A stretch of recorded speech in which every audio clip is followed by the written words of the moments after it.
Donc, première pièce débattue ce soir, Mon Ange, avec donc, je me répète, mort du théâtre, théâtre-thécaire et théâtral. Bonsoir. Bonsoir à tous. Mon Ange. C'est une pièce d'Henri Neillon avec Lina El Arabi, mise en scène par Jérémy Lippmann, qui se joue au théâtre Tristan Bernard jusqu'au 30 décembre. Le pitch, et corrigez-moi si je me trompe, inspiré d'une histoire vraie, Mon Ange relate l'incroyable destin d'une jeune femme kurde devenue malgré elle le symbole de la résistance étudiante, en droit à Alep en 2014, alors que sa ville, Kobané, est assiégée par Daesh. Par le spectacle, parce que on découvre en fait la vie de Rihanna, qui est une jeune fille qui vit dans la ferme de son père et qui est étudiante et qui pense pas du tout à la guerre, qui ne veut que devenir avocate. Elle est jeune, elle est assez moderne, elle écoute Rihanna, Beyoncé, tout ça. Voilà. Et en fait, son père, malgré tout, lui apprend quand même à tirer, parce qu'il veut qu'elle puisse se défendre. Et en fait, avec la prise de Kobané par les forces de l'État islamique, sa famille décide qu'elle doit fuir avec sa mère, donc elle va quitter Kobané, laisser son père derrière elle, et puis elle va être enlevée, et il va lui arriver plein de mésaventures, et elle finit par ne pas fuir parce qu'elle va aller chercher son père. Et là, elle devient combattante un peu malgré elle, puisqu'elle s'est tirée pour les forces kurdes. Moi, j'ai trouvé que c'était très très fort. La mise en scène est quand même assez dépouillée. Et les décors, il y a pas grand-chose. On a juste Lina El Arabi qui évolue sur scène, qui raconte son histoire, qui incarne plusieurs personnages, donc qui change de voix, qui change de regard, qui change d'attitude au fil des personnages qu'elle incarne. Et malgré le fait qu'elle soit toute seule sur scène, que le décor soit complètement dépouillé, il y a juste un halo de plumes. D'ailleurs, au début, on ne voit pas très bien ce que c'est. On ne voit pas trop ce que c'est. Et ça fait un peu des plumes. Ensuite, on devine que ce sont des feuilles, les arbres qui l'entourent. Moi, j'ai vu aussi les fantômes un peu. Oui. Les fantômes de tous les morts de la guerre, quel que soit leur... On voit tout, on imagine tout. On a l'impression d'être dans un bunker à un moment. On entend aussi vraiment quand elle est dans le camp, on entend tous ces bruissements et on voit toutes ces ombres. Voilà. Et malgré tout, en fait, on imagine tout ça. On est complètement plongé dans l'univers de Rihanna et de la guerre. Et il faut dire que la jeune femme qui l'interprète, Lina El Arabi, est juste incroyable. Elle est complètement, elle est magnifique. Elle a une robe du soir noire et elle raconte, elle vit tout ça, elle incarne tout ça. Elle est complètement tendue. Elle a une colère en elle et une énergie. Enfin, c'est vrai qu'elle est tendue. On voit ses mains qui sont crispées, mais dans une position. Enfin, c'est. Je me suis demandé si c'était pas une façon pour elle de tenir, parce que elle a un physique de danseuse quand même. Je me suis demandé si c'était pas une façon pour elle de tenir son personnage et de canaliser ses bras, son corps.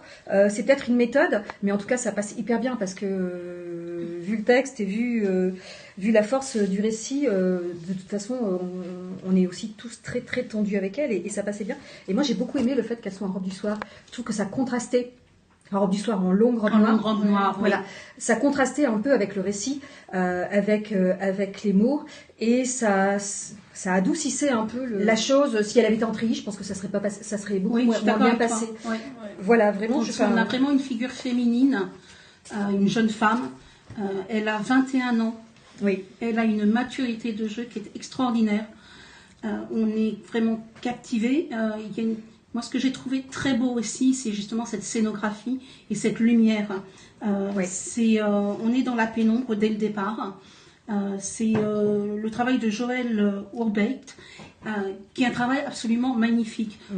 On est dans cette espèce de noir et blanc, de pénombre du début à la fin. Et on est complètement plongé dans cette atmosphère, dans cette guerre. On suit cette jeune femme qui, au départ, qui est la vie, qui est une jeune femme moderne, qui n'a qu'une envie, c'est de lire et de devenir avocate et de vivre comme toutes les jeunes filles, et qui se fait rattraper par l'histoire de son pays, qui est tragique, et qui va finir par choisir la guerre contre Daesh plutôt que la fuite vers l'Europe pour essayer de sauver son père, et elle va se retrouver à être dans les pas de son père qui a été un combattant à une époque. Et c'est magnifique, c'est prenant, c'est très stressant. C'est un spectacle qui est très dur par le texte, très dur par l'atmosphère. Les sons sont parfois très forts, parfois trop forts. Ça peut secouer, ça peut perturber. C'est les sons de la guerre? Oui. C'est Les kalachnikovs. Les kalachnikovs, le bruit des armes, le bruit des coups de feu. Il y a une chose aussi que j'ai bien aimé, alors ça c'est dans le texte, je trouve qu'il n'y a pas de prosélytisme.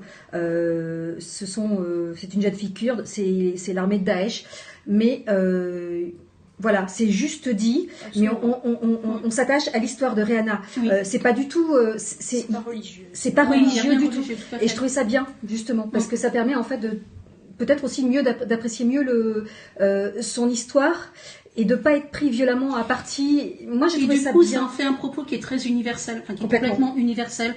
On est là, effectivement, en Syrie, et c'est Daesh, mais ça pourrait être n'importe quelle jeune fille prise dans n'importe N'importe quelle quelle guerre, n'importe où dans le monde. Je suis N'importe quel d'accord. acte de résistance. Complètement.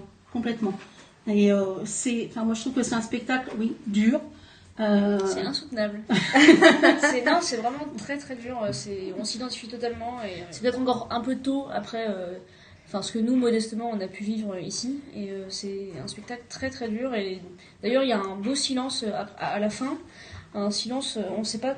Enfin, applaudir c'est dur aussi parce que même si c'est nécessaire, moi je comprends pas comment elle peut faire ça tous les soirs, vivre ça tous les soirs parce qu'elle le vit. Et c'est extrêmement fort. Et voilà, moi j'ai passé la moitié du spectacle allongée sur sur Strapontin à côté de moi, parce qu'il y a des images qui sont vraiment très violentes et très parlantes. C'est vraiment dur, mais c'est nécessaire. Je sais pas quoi dire de plus. Enfin, ouais, pour moi, c'est vraiment un spectacle essentiel.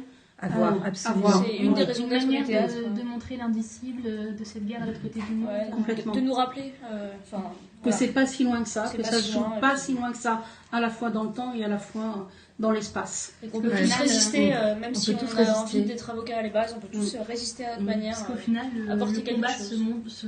se mène par d'autres qu'elles pour les mêmes raisons. À ce moment même.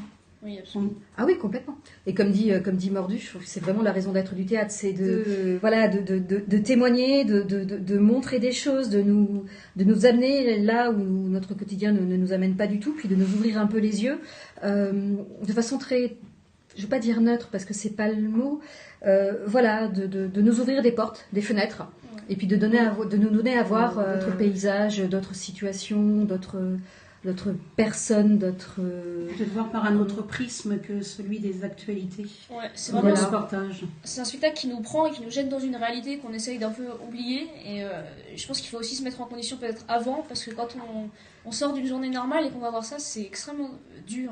C'est perturbant, c'est bouleversant. On n'en sort pas le sourire aux lèvres, ça c'est clair. On en sort vraiment secoué. Oui, ça va gâcher Oui. votre soirée, quoi, fondamentalement. Voilà. Mais non, parce que voilà, Si, je parce pense que ça reste en nous. C'est Oui, mais- c'est dramatiquement beau. Ouais. Ah, c'est très. C'est- Esthétiquement, il y a vraiment quelque chose de recherché et de très intelligent. Les jeux sur les lumières, puis même sa robe qui, plusieurs fois, voilà, c'est une femme, c'est une figure féminine, elle est belle, mais néanmoins, ça reste aussi, malgré tout, parfois un moment tueuse, quoi. Et elle a aussi parfois un aspect ange de la mort qui est aussi effrayant, même si l'instant d'après, d'avant, elle était si belle et si féminine. Quand elle se rend compte que tuer, finalement, c'est. Appuyée. C'est facile. C'est juste appuyé. Alors, C'est juste appui. C'est juste. Une Ouais, fois que c'est la fait, première c'est fois- fait. La première fois. La première fois est dure et après elle nous dit qu'elle meurt, enfin elle meurt à chaque fois qu'elle tue. Elle meurt un peu, Elle meurt un mais elle le fait. Elle le fait quand même. La fin est fin- complètement sidérante en fait. On retenait son souffle, pardon. Je crois tout le monde comprend ce qui va arriver, ce qui va se passer. Et moi, je sais que je respirais pas, je respirais plus, j'attendais. On est suspendu. Voilà, on est suspendu On est à ses lèvres, complètement suspendu. on est complètement hypnotisé par Lina El Arabi. Et puis on attend et voilà. Et quand ça se termine. Il y a vraiment une très belle fin d'ailleurs. Souvent on est un peu déçus au théâtre parce qu'il n'y a pas des fins, ou alors soit elles sont attendues, soit elles tombent un peu comme ça. Là il y a une belle fin qui pose des choses. Donc merci à Mort du Théâtre, Théâtre Côté Cœur et Théâtrelle pour avoir si bien parlé de Mon Ange. Donc je le répète, c'est Tristan Bernard jusqu'à la fin de l'année, c'est en prolongation. Donc j'espère qu'on vous a donné envie de le voir, au moins de découvrir cette belle œuvre.